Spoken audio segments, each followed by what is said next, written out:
영화 속에서 만난 주님.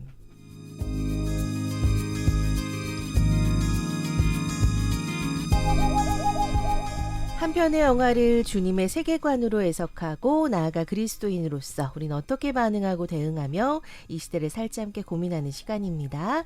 이 시간 함께 하시는 초대 손님 소개할게요. 홍익대에서 영상영화를 공부하시고 모두를 위한 기독교 영화제 사무국장으로 일하시는 영화 칼럼니스트 강원중님 나오셨습니다. 안녕하세요. 안녕하세요. 네, 반갑습니다. 자, 오늘 어떤 영화로 문을 열어볼까요? 네, 오늘 아주 따끈따끈한 신작 개봉 영화를 함께 소개하려고 하는데요. 네. 네, 지금 극장에서 바로 감상하실 수 있는 영화입니다. 우리가 끝이야 라고 하는 영화 함께 만나보도록 하겠습니다. 우리가 끝이야 라는 제목입니다. 감독 소개해 주세요. 네, 저스틴 발도니라고 하는 감독이고요. 이 작품의 주연 배우이기도 하죠. 주연 배우로 라일 역으로 출연도 하고 또 감독 역할을 하였습니다.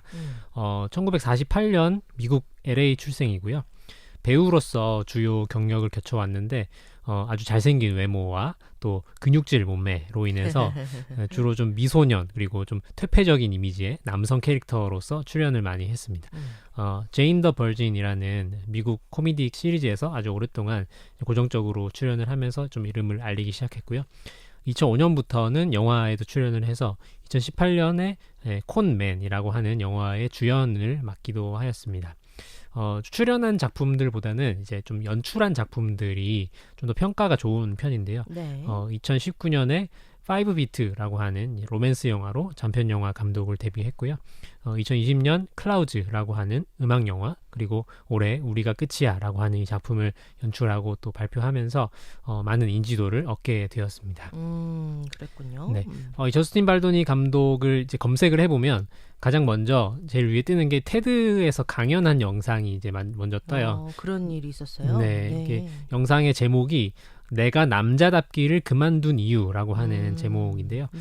좀 우리 사회에 만연한 성역할의 구분 그리고 좀 남자답기를 요구받으면서 자란 남성들이 좀 얼마나 불균형한 성관념을 가질 수밖에 없는지 그리고 또 구조적으로 남성들이 얼마나 좀 여성들을 억압하고 또 폭력을 재생산하고 있었는지 이런 것들에 대해서 남성으로서 남성 페미니스트로서 아주 감동적이고 또 설득력 있게 강연을 하는 영상이 되게 감동적인 영상이 있습니다. 그래서 강연을 들은 이제 여성 관객들, 남성 관객들이 막 다 일어나서 기립박수를 치기도 하는 되게 내용이 좋더라고요. 그래서 그래요? 추천드립니다. 네네. 네. 이만큼 이 감독 스스로가 페미니스트로서 아주 활발하게 활동을 하고 있고 웨이페어러 엔터테인먼트라고 하는 스튜디오를 직접 만들어서 좀 오늘날 고착화된 성역할 그리고 가부장적 폭력에 맞서는 이야기들을 좀 적극적으로 알리는 활동을 하고 있는 감독이기도 합니다. 그래서 좀 오늘 소개드리는 영화 우리가 끝이야 라고 하는 영화도 더 이상 남성들로부터 가해지는 이 수많은 폭력의 굴레를 이제 끊어내자 하는 그런 의미를 가지고 있어서 좀 이런 감독의 배경을 알고서 또 영화를 만나면 좀 더 의미가 잘 와닿는 영화가 되지 않을까라는 생각을 하게 됩니다. 좋네요. 네. 저는 이 영화 주연했던 이 지금 우리가 끝이야라는 영화 저도 이제 극장 가서 봤는데 예. 이 역할 때문에 좀 그쵸. 너무 남성적으로 비춰져서 네네. 전혀 생각 못했는데 네네. 페미니스트 활동을 하는군요. 맞습니다. 의외입니다. 되게 반전 매력 있는 그러네요. 배우이자 감독이죠. 그러네요. 네. 그리고 또 주인공이죠. 주인공 릴리 역을 맡은 블레이크 라이블리도 아주 많은 팬이 있는 배우이죠. 네, 미국의 유명 TV 시리즈 가십걸의 중심에서 세레나 반더 우드슨 역으로 아주 오랫동안 또 출연을 하면서 이름을 알렸고요. 카페 소사이어티 그리고 언더워터 등 다수의 영화에도 많이 출연을 했습니다. 그리고 데드풀로 유명한 라이언 레놀즈와는 또 부부 사이이기도 하죠. 네. 두 부부가 그냥 인꼬 부부더라고요. 맞습니다. 많이 또 노출이 됩니다. 네네. 블레이크 라이블리 좋아하시는 분들이 많으세요. 네. 뭐 원체 이제 피지컬도 좋은데 역할도 좀 잘 맡고 있어서 굉장히 좋아하는데요. 네. 오늘 영화 이제 소개해 주신 것 중에 혹시 여러분 안 보신 거 있으면 좀 챙겨 보시는 것도 좋을 것 같아요. 그리고 네. 오늘 테드 강연 얘기도 해주셨는데 이것도 한번 챙겨보면 좋을 것 같습니다. 자, 영화적 배경 살펴보기 전에 제가 줄거리 갈무리했거든요. 소개합니다.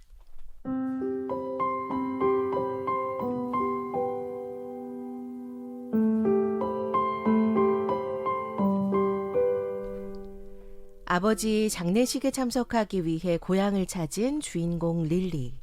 하지만 그녀는 장례식을 끝까지 보지 못하고 도망치듯 그곳을 빠져나옵니다.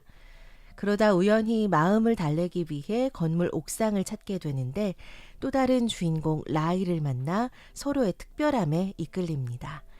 이후 릴리는 보스턴에 오랫동안 꿈꾸었던 플라워샵을 열게 되고 라일과의 꿈같은 결혼 생활도 시작합니다.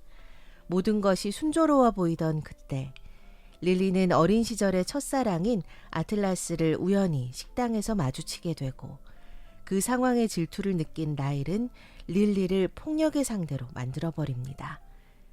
릴리는 폭력의 굴레에서 벗어나 새로운 삶을 시작할 수 있을까요?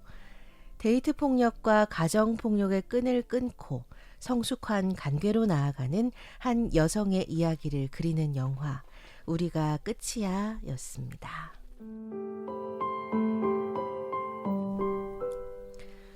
네, 이거 이제 개봉하고 있기 때문에 네. 제가 다 알려드리지는 않았어요. 아주 정리가 잘 된 내용인 것 같습니다. 네, 뒷부분은 또 이제 여러분들이 보시면서 음. 좀 결말을 느껴보셨으면 좋겠네요. 뭐 이런 저 상황을 드러내서 많이 이제 사건화되는 경우도 있고요. 그렇죠. 아니면 이제 그냥 가정 내에서 이제 이루어지는 경우도 있는데 뭐 많이 아시는 경우 있으셨어요? 글쎄 이게 워낙 좀 이게 뭔가 사건이 잘 드러나지 않는 경향이 많다 개인적인 보니까 일들이죠. 네. 개인적인 경우다 보니까 맞아요. 저도 뭐 이렇게 주변에서 들어본 적은 없었던 이야기인데 뉴스를 통해서나 또 생각보다 많이 만연해 있는 내용이구나라는 것들은 좀 많이 알게 되었던 것 같습니다. 맞습니다. 그것을 영화로 이제 이게 뭐 베스트셀러가 있다고 해요. 네, 그것을 맞습니다. 영화로 이제 만든 얘기가 되겠습니다. 자, 이제 배경을 한번 살펴볼게요. 네. 어떤 영화입니까? 이 영화의 제목이 우리가 끝이야 라고 번역이 되었는데요. 원제는 It ends with us 이렇게 됩니다. 그래서 그것은 우리에게서 끝날 거야 뭐 정도의 뜻으로 해석을 해볼 수 있겠죠. 네. 뭐 여기서 그것이라고 하면 소개해 주셨듯이 이 영화에서도 보여지지만 연인이나 또 가정 내에서 일어나는 남성들의 폭력에 대한 이야기이겠습니다. 네. 이 영화의 원작이 되는 소설이 좀 중요할 것 같은데요. 네. It ends with us라고 하는 동명의 소설로부터 영화가 시작합니다. 감독과 이 소설의 작가 콜린 후버가 이 친구 사이인데 이 소설이 유명해지기 전에 좀 미리 이제 전달을 해서 읽어볼 수 있는 기회가 있었다고 해요. 그러면서 이 소설이 너무 대단하다, 엄청나다. 로맨스 소설인 것 같은데 그 내용, 그 중간에 아주 중요한 어떤 시사를 있다. 담고 있는 것이기 때문에 이것을 영화화해야겠다라고 하는 결심을 했다 이렇게 인터뷰를 했고요. 그러면서 좀 소설이 아주 유명해집니다. 전 세계에 틱톡을 사용하는 유저들이 이 소설을 감동받고 막 눈물을 흘리는 영상을 찍어 올리는 게 유행을 하기 시작하면서 세계적으로 굉장히 유명해졌고요. 그럼 그래요? 돌풍을 일으켰는데요. 네. 예, 세계 33개국에 수출하고 100만 부 이상 판매가 된 베스트셀러가 되었습니다. 그래서 아주 표면적으로는 좀 이렇게 매력적인 로맨스 소설이지만 그 이면에 담겨 있는 진짜 이야기는 이 폭력의 고리를 끊어내는 여성의 이야기라서 이 소설로서의 매력 그리고 사회적 메시지까지 담긴 작품이라고 평가가 되고 있는데요. 이 주인공 릴리 역을 맡은 블레이크 라이블리가 이 이야기에서 릴리라는 캐릭터가 결과적으로는 폭력의 피해자이긴 하지만 그 피해자성에 갇히지 않고 처음부터 끝까지 아주 매력적이고 또 강인한 여성으로 그려졌다라는 부분이 좋아서 또 이렇게 배역을 선택했다 이런 인터뷰가 있기도 했습니다. 그리고 이 영화의 메인 OST를 이제 미국 유명 싱어송라이터죠 테일러 스위프트가 이제 부르게 되었는데요. 영화의 메시지가 여성이 받는 폭력을 끊겠다라고 하는 이야기이다 보니 또 이제 테일러 스위프트가 좀 이렇게 페미니스트 활동가로서도 유명하지 않습니까? 그래서 그래요. 굉장히 의미 있는 기획이 되었다라고 생각이 되고요. 또 릴리 역의 이 블레이크 라이블리와 테일러 스위프트가 아주 절친한 친구 사이라고도 합니다. 네.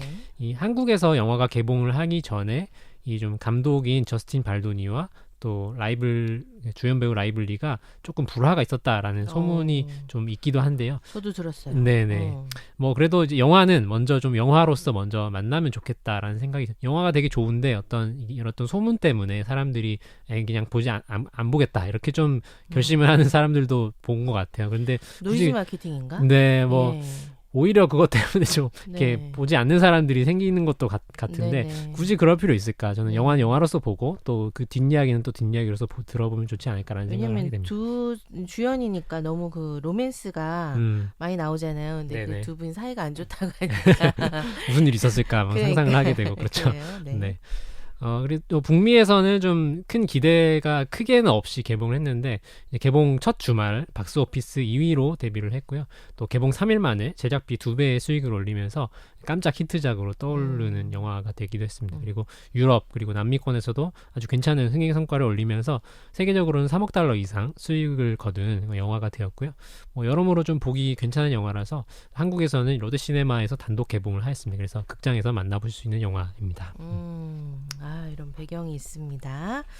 자, 이 영화를 좀 보신 분도 있고, 요게 이제 추석 개봉작이어서 보신 분도 계실 것 같아요. 네네. 그래서 있고 또 모르시는 분도 계실 텐데 이 좀 알고 보시면 좀 도움이 될 것 같아서 네. 영화적 해석을 좀 방법을 좀 알려주신다면 어떻게 보셨어요? 로맨스 소설을 원작으로 하고 있다 보니까 이 좀 영화 전반부에 에로틱한 장면이 많이 나오긴 합니다. 두 이제 주인공이 사랑에 빠지는 장면. 네. 그래서 이제 영화를 소개해야지 하면서 영화를 이제 보는데 이 어떻게 CBS 청취자분들께 어떻게 이걸 소개해야 되나 약간 고민이 드는 장면들도 있긴 했는데요. 잘못 선택했다. 네, 좀 자녀들과 함께 영화를 보시는 분들이 계시다면 민망한 그렇죠. 순간이 있을 수도 있다라는 걸 미리 좀 알고. 전달을 드리고요. 네네. 그렇지만 또 이것이 영화가 취한 전략이기도 하다는 생각이 듭니다. 이게 굉장히 매력적이고 또 섹슈얼한 이 두 메인 캐릭터를 통해서 이제 어떤 컨텐츠로서의 매력을 끌어올리는 데는 굉장히 성공적인 방식인 거죠. 또 그러면 한편 그 내면에 담긴 어떤 폭력과 또 용서 그리고 우정, 사랑 이런 이야기를 아주 깊이 있게 다루고 있는 영화이기 때문에 전략적으로도 성공한 영화이지 않을까라는 생각을 하게 되고요. 네. 제가 영화에서 좀 좋았던 점 두 가지가 있다면 먼저 하나는 이 폭력의 피해자들을 그릴 때 이제 소위 피해자다운 어떤 이미지로 그려내지 않고 이 폭력의 책임이 피해자인 릴리에게 있지 않다라는 것을 영화의 구조를 통해서 아주 적극적으로 보여주고 있다라는 점이 저는 좋게 다가왔던 것 같습니다. 흔히 우리가 어떤 폭력의 피해자를 대할 때 애초에 왜 폭력이 가능성이 있는 상대와 만나는가 이런 질문을 한다거나 이제 폭력이 일어날 만한 상황을 피해자가 마련한 것이 아닌가라고 하는 그런 추측으로 이 폭력의 피해자들에게 또 다른 상처를 입히는 실수를 범하게 되기도 하죠. 그렇지만 영화는 릴리와 라일이 진정한 사랑을 하였고 그리고 또 결혼을 결심하게 되는 과정이 되게 진지했던 과정을 보여주면서 이것은 우리가 소위 말해서 정상적으로 이제 만나고 사랑하는 관계 안에서도 얼마든지 일어날 수 있는 그런 폭력이고 사건이다. 그리고 결코 피해자가 어떤 대처를 잘못했기 때문에 일어나는 그런 폭력이 아니라는 사실을 보여주고 있다라고 느껴집니다. 더 또 근본적인 폭력의 피해자가 있었죠. 엄마. 릴리 엄마가 또 이제 똑같은 폭력을 당하는데 그 엄마의 대사를 통해서도 이것은 드러나게 되는데요. 이 라일로부터 폭력을 받은 이후에 엄마의 집으로 이제 돌아와서 살면서 릴리가 이렇게 질문합니다. 엄마는 왜 아빠를 떠나지 않았나요? 라고 하는 헤어지지 않았냐? 질문을 하니까 엄마가 이렇게 담담하게 얘기하죠. 떠나는 것이 더 힘들었기 때문이다. 그리고 그를 진심으로 사랑했기 때문이다. 폭력이라는 것의 책임이 절대로 피해자에게 있는 것이 아니라 그 진정한 관계 안에서도 충분히 일어날 수 있다라는 것을 우리 영화 속에서 이제 거듭해서 깨닫게 되는 장면들이 많이 나오게 됩니다. 또 영화에서 또 하나 좋았던 점은 좀 그럼에도 불구하고 이 가해자를 용서할 수 있는 실마리를 영화가 제공을 하고 있다는 점인데요. 이 라일이 절대적으로 잘못을 저지른 가해자이죠. 하지만 또 그가 왜 그렇게 행동을 하게 되었는지 이제 그가 어린 시절 겪게 된 엄청난 이 상처의 이야기들을 좀 영화가 살짝 들려줍니다. 그래서 라일의 그 동생이죠. 동생의 입을 통해서 참 아주 가슴이 아픈 이야기가 들려지는데 이제 어릴 적 아버지의 총을 가지고 놀다가 실수로 이제 형이 사고를 당하게 되는 것이죠. 그리고 그 이후로부터 누구에게도 마음을 열지 못하고 또 진정한 관계를 맺기 어려워했던 그런 라일의 이야기가 잠깐 들려지는데 그러면서 라일이 어떤 부분은 좀 실제로 6살 이후로 성장을 하지 못한 그런 연약함으로 인해서 이 사랑에 대한 집착이 또 상대방에 대한 물리적 폭력으로까지 이어졌다라는 것을 영화가 잠시 암시를 해줍니다. 왜 가해자에게 이렇게 서사를 부여하는가? 이렇게 좀 질문할 수도 있겠지만 또 이렇게 우리가 이 가해자에 대한 이야기를 생각해 볼 수 있는 이유는 그래서 가해자에게 잘못이 없다 이렇게 말을 하는 것이 아니라 어쩌면 우리 모두가 그런 비극의 주인공이 될 수 있고 또 어쩌면 한편으로는 용서받을 수도 있는 존재라고 하는 실마리를 영화가 제공하고 있다라는 점에서 저는 이렇게 좋게 다가왔는데요. 이 라일의 동생이 릴리에게 단호하게 이렇게 이야기를 해줍니다. 그 오빠의 동생으로서는 릴리 너가 진심으로 우리 오빠를 용서해 주기를 바라지만 또 너의 가장 좋은 친구로서 말하건대 절대로 그에게 돌아가면 안 된다. 너가 다시 오빠에게 돌아간다면 다시 너랑 말을 하지 않겠다. 이런 이야기를 해주는 그런 감동적인 장면이 나오기도 합니다. 네. 이렇게 영화가 이 폭력에 대해서 아주 단호한 태도를 취하면서도 또 어떤 한쪽에서 서서 막 단죄만 하는 것이 아니라 우리 삶에 깃든 아픔과 폭력을 용서하고 승화하는 이야기로 좀 한 단계 더 나아가고 있는 이야기여서 좀 더 깊이 있게 다가오게 되는데요. 또 한편 이 옛 남친이죠. 첫사랑 남친 아틀라스와의 관계도 좀 중요할 것 같습니다. 이 아틀라스와의 과거가 좀 플래시백을 통해서 자주 보여지고 또 결말부에서는 또 그와의 재회를 좀 암시하면서 영화가 끝이 나게 되는데 우리가 이 아틀라스라는 캐릭터를 이해할 때 물론 로맨스라는 것으로 접근하는 것도 당연히 좋겠지만 좀 더 깊이 있게 들여다보면 이 아틀라스가 바로 릴리의 일부이자 또 릴리 그 자신으로서 릴리 스스로의 삶을 좀 적극적으로 긍정하는 어떤 내면적 존재로 이해하는 것도 가능하겠다라는 생각을 하게 됩니다. 그래서 이 릴리가 이 라일과의 관계에서 좀 공경에 빠져서 힘들어할 때 이제 아틀라스가 다가와서 이렇게 위로해주죠. 모든 게 괜찮아질 거야 라고 위로를 해주고 네네. 절망에 빠져있는 릴리에게 너가 나의 생명을 구했던 사람이야. 너는 그런 사람이기 때문에 너는 훌륭한 엄마가 될 수 있고 너는 정말 좋은 사람이야. 이렇게 말을 해주면서 격려를 해주죠. 그렇게 이 아틀라스의 이 격려의 말들, 이런 위로의 말들이 바로 릴리 자신의 일부의 목소리다. 이렇게 이해를 하게 되면 좀 더 이제 깊이 있는 이렇게 감상이 가능할 것 같은데 더 이상 우리가 이 폭력을 반복하지 않는 세계에서 자기 스스로를 적극적으로 긍정하고 또 새로운 세대를 길러내는 그런 주체적이고 강인한 여성으로 한 캐릭터가 재탄생하는 그런 이야기다라고 생각해 볼 수 있는 영화가 되겠습니다.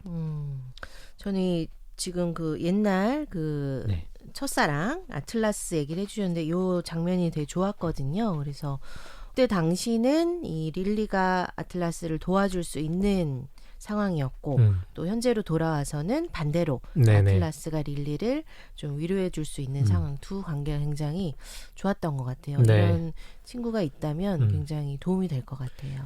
아주 멋있게 돌아온 아틀라스가 참 이렇게 배역도 훌륭했던 것 같고 네, 좋았던 것 같습니다. 장면도 굉장히 이 남자 주인공이 연출이지 않습니까? 네, 맞아요. 근데 또 이 상대 역인 아틀라스를 굉장히 멋있게 잘 네네. 찍어준 것 같아요. 네. 잘 또 그려졌다는 거. 영화에서 그 가해자에 대한 서사를 좀 제공하고 있다라고 얘기해 주셨는데 네. 보통 우리가 뉴스나 미디어를 통해서 이렇게 접하게 되는 이런 데이트 폭력, 가정 폭력 사건은 그 어떤 그런 서사를 알려줄 때도 있지만 빠지는 경우도 있기 때문에 그렇죠. 그냥 네. 보통 우리가 볼 때는 소위 뭐 사이코패스다, 소시오패스다 이렇게 규정하고 끝나는 경우가 많거든요. 네네. 근데 사실은 평범한 우리 관계 속에서도 얼마든지 일어날 수 있고 누구나 겪을 수 있는 이야기다라는 네. 거를 이 아름다운 두 배역을 통해서 네. 그려준 것 같아요. 맞습니다. 자, 영화적 해석도 한번 살펴봤고요. 자, 그러면 이 영화 우리가 끝이야 선택하신 이유가 있을 것 같아요. 이 영화 속에서 만날 수 있는 주님의 형상 말씀해 주세요. 네, 참 영화가 우정에 대해서 그리고 사랑에 대해서 치유, 성장 이런 굉장히 많은 것들을 느낄 수 있는 영화이지만 또 저는 특별히 이 용서라고 하는 대목에 주목을 하게 되었던 것 같습니다. 앞서서도 소개드렸지만 이 폭력의 가해자 라일이 릴리에게서부터 받는 용서가 어떤 것이었는지 그래서 그런 것들을 좀 느낄 수 있는 영화인데요.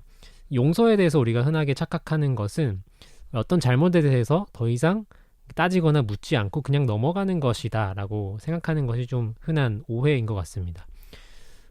그래서 릴리가 라일을 용서했더라면 그에게 다시 돌아가는 것이 맞지 않나? 라는 그런 생각도 하게 되는데요. 그렇지만 그렇지 않죠. 그런 것이 용서가 아니라 용서는 망각이나 덮어버리는 것이 아니라 정직하게 잘못을 짚고 또 그것을 기억하고 그렇지만 다시 반복하지 않겠다라고 하는 선언에서부터 어쩌면 출발을 할 수 있다라는 것을 우리는 영화를 통해서 볼 수 있는 것 같습니다. 릴리는 라일에게 다시 돌아가지는 않지만 그를 용서해줍니다. 그의 가장 깊은 곳에 있는 상처, 바로 자신의 실수로 죽게 된 형 에머슨의 이름을 그들의 사이에서 태어난 딸의 이름에 붙여주죠. 라일이 이 장면에서 아주 그 오열을 하는데 자신이 받은 그 용서를 실감하면서 이런 평생에 이런 배려는 받아본 적이 없다 이런 고백을 하게 됩니다.